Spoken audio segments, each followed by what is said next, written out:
আপনারা বর্তমান যে সরকার, আমরা বিশ্বাস করি তাদেরকে ভুল বুঝিয়ে এই আমাদের এই বাংলাদেশের চিকিৎসক সমাজের বিরুদ্ধে দাঁড় করানো হয়েছে।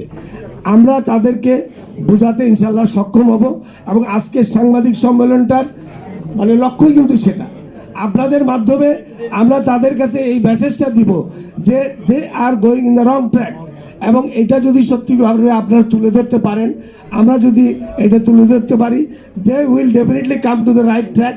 এবং আমাদের যে দাবি এই প্রফেসর রোবেদ আমিনের পদত্যাগ, যারা পদায়িত হয়েছে স্বৈরাচারের দোসর তাদের পদত্যাগ, একটা সুষ্ঠু স্বাস্থ্য ব্যবস্থা, স্বৈরাচারের দোসরদের অপসারণ, যারা দুর্নীতিতে নিমজ্জিত ছিল তাদের তদন্ত সাপেক্ষে বিচার, এগুলি তো আমার একার দাবি না, আপনাদের সবার দাবি।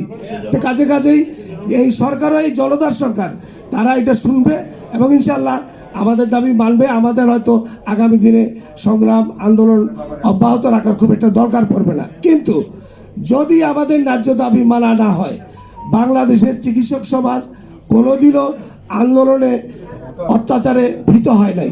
আমরা সবাইকে ঐক্যবদ্ধ করে আন্দোলন এখন সীমিত পর্যায়ে আছে, এই আন্দোলনকে আমরা সমগ্র বাংলাদেশে ছড়িয়ে দিব। সমগ্র চিকিৎসা ক্ষেত্রে আমরা অত্যন্ত নিয়মতান্ত্রিকভাবে যেন জনগণের অসুবিধা না হয় সেটা লক্ষ্য রেখে আমরা আগামী দিনে এই আন্দোলনকে বিস্তৃত করব এবং ইনশাল্লাহ বিজয় ন্যায়ের হবে, বিজয় বাংলাদেশের হবে, আমাদের সবার হবে ইনশাল্লাহ। তিনি স্বৈরাচারের পক্ষে অবস্থান নিয়েছেন, আমরা তার বিরুদ্ধে যাব। তবে বর্তমানে আমরা মাননীয় উপদেষ্টার পক্ষে, আমরা চাই তার সহযোগিতা করতে, আমরা তার সাথে কাঁধে কাঁধ মিলিয়ে আগামী দিনে একটা সুন্দর বাংলাদেশ গড়ে তুলব, স্বাস্থ্য ব্যবস্থা গড়ে তুলব, সেই আশাবাদ ব্যক্ত করছি।